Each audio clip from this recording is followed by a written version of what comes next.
Hey, what's up, everyone? Recently, I was watching a video, and the person there was denigrating pocket carry. I forget which video it was exactly, but I remember thinking to myself, oh, again, we're criticizing pocket carry, and we're criticizing small pistols and all that regular stuff. Um, Basically, it's kind of one of these YouTube commando sorts. Um, it I'm not going to go say any more about that, but basically saying that it's a crummy idea and almost kind of implying that if you carry a smaller pistol and you carry it in your pocket, well, you just shouldn't bother. You're no better off than having a sharp stick. Well, I got to tell you, I do like pocket carry. I don't do it quite as much as I used to, but I do it from time to time. And not only do I sometimes pocket carry, and I sometimes pocket carry a small pistol, but it's a small pistol in 22 LR, and to really, really aggravate some of those commando types, this is the this is actually the holster I use, and Uncle Mike's holster. The shame, the shame. I think I paid like $8 for this, and I actually have like 3 or 4 of them because they're actually nice to store some of the small pistols that you have. They're not bumping around each other and everything. And the ones I bought on sale, it was at this really fancy gun shop near my house. I think it's called Walmart. Yeah, I think I paid like $4 for them. So um, they're a pretty good deal for $8, and they're a freaking screaming deal for 4. But anyway, I digress. Now, there's a few reasons why I like pocket carry. Um, for one thing, it's in your pocket. So if you think there's some kind of an issue that's going to happen, you can kind of stick your hand in your pocket, put your hand on the grip, and kind of be like ready to draw, and no one's going to know anything. It just looks like you have your hand in your pocket, and then you're ready to, you know, pull it into action if need be. So that's one good thing about it. The other good thing is you don't have all this stuff hanging around your waist, which might be uncomfortable. Which kind of leads us to program compliance. If something is more comfortable and more convenient, you're more likely to do it.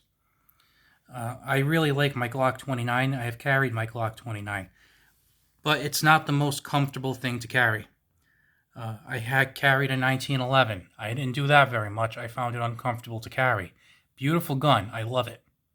But it's not something I enjoy carrying, so guess what? I don't. This, it's a 22. It's little. It only holds 10 rounds. But guess what? I carry it because it's light, it's small.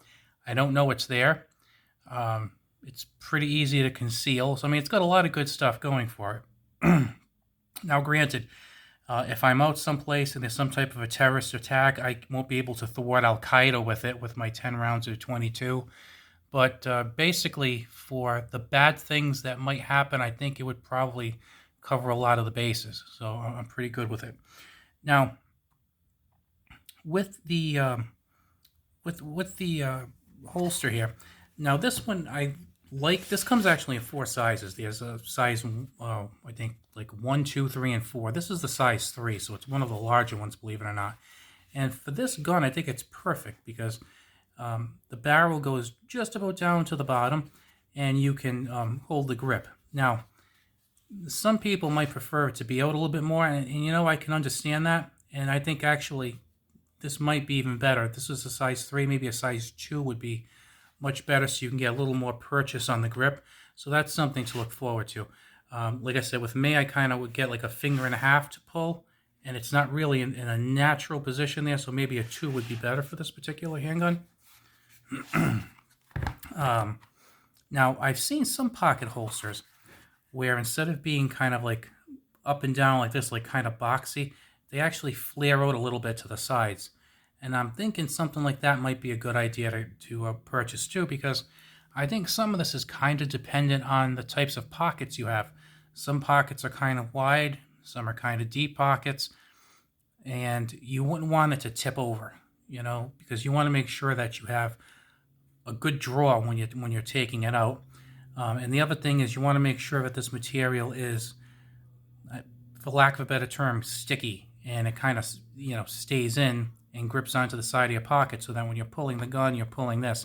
And of course, not only do you need a good fitting holster for your pistol, but you need to have a lot of practice, because you want to make sure that not only is this pistol sitting in a position that's good for your draw, but that when you draw, this never comes out. And this moves as little as possible, preferably not at all. So, try and get something that's very grippy and something that is ideally just about as wide as your pockets. That's why, to be honest with you, a holster like this, you tend to wear the same belt every day if you're somebody like me. So if you wear the same belt every day, you can put this in the same exact position and it'll draw the same no matter what kind of pants you're wearing. Now with the pockets, there might be some difference with the pockets, so you might want a different holster.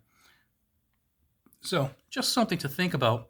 But what I do like though is that if you did, besides the concealment, besides the ease of carry, at least in my opinion, take that for what it's worth, I do like this because you can actually have your hand in your pocket on the grip, ready to go if need be, if you see something might not be right.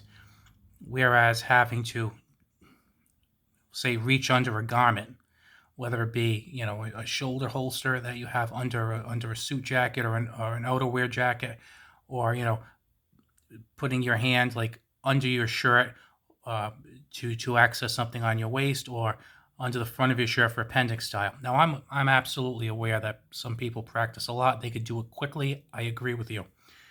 But that might not be ideal for a lot of people. This might be ideal for a lot of people. So it depends. So I just wanted to throw that out there.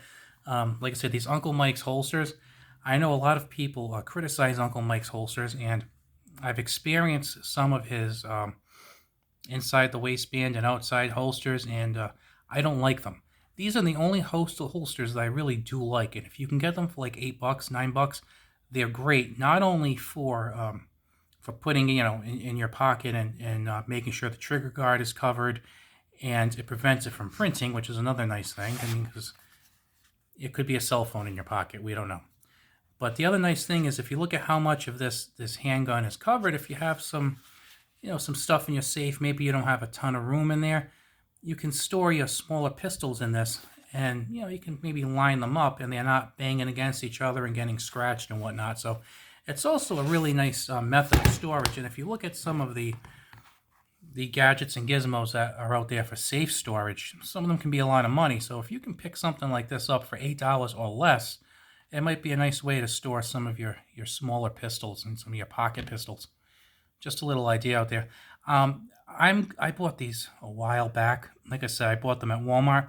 If I see that they're on Amazon, I'll throw an affiliate link in the description, just in case you're interested in them. But remember, this is really more about the method of carry than this particular holster. I mean, there's probably better holsters out there that have. This has a decent amount of grip, but not a ton. And also, this might fill your pocket fine, but it might not. Like I said, there's some that come out. So I think it's kind of one of those experimental things where if you're really into pocket carry, you might actually want a couple of different style holsters. And, you might want to have just, the trigger guard barely covered so you have more of the grip exposed. Again, it's a lot of that is taste, but I think the two big things really are program compliance, making sure that you do it's comfortable and convenient so that you're more likely to do it often, preferably always. And the second is that, like I said, you're comfortable. Oh my God, I forgot the second one. There's only 2 points and I forgot one, but you get the idea. If you like this video, saw any value in it, I would appreciate the thumbs up. And a lot of you don't subscribe. Please do. I'd appreciate that. Thank you. Have a good one.